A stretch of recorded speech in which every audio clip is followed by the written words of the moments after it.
هل تعلم أن الشخير أثناء النوم هو واحد من أهم الأسباب التي تؤدي إلى الجلطات الدماغية والذبحات الصدرية؟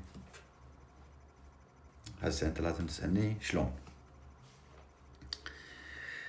الشخير يا عزيزي تعريفه هو ضيق في مجرى التنفس.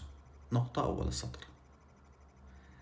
زين، لما أنت يكون عندك ضيق في مجرى التنفس أثناء النوم، أنت تنام 6 ساعات 7 ساعات 8 ساعات، فهذا يعني أن كمية الأكسجين اللي أنت راح توفرها لخلايا الجسم راح تقل. ما يراد لها روحها للقاضي وكتابنا وكتابكم، ماكو. مجرى التنفس ضاق، كمية الأكسجين راح تقل. ليش؟ كمية الهواء تقل، كمية الأكسجين.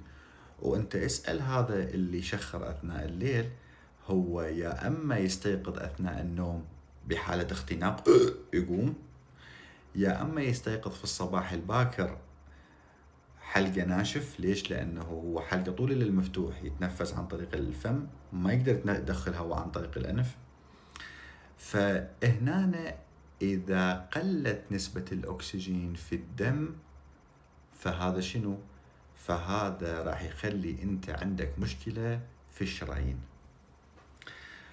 هذا راح يخلي أنت عندك مشكلة بالخلايا.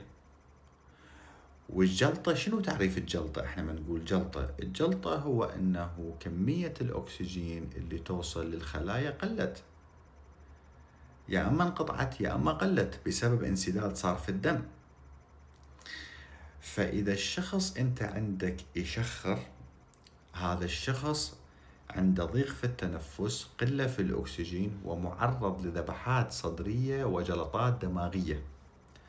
ولذلك أنت تشوف إحنا هنا في الدنمارك في الجملة العصبية لما يجينا شخص يشخر، مو بس نعالج التشخير أو الشخير، نعالج أيضا، نحاول أيضا نسيطر على الدماغ والصدر، ونشوف إنه هو لحد الآن ما بادي يكون جلطة.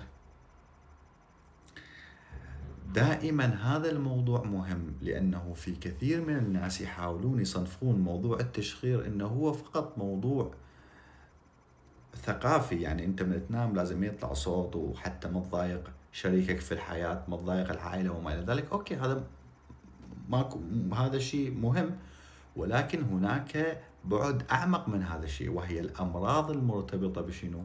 بالشخير. وشكرا.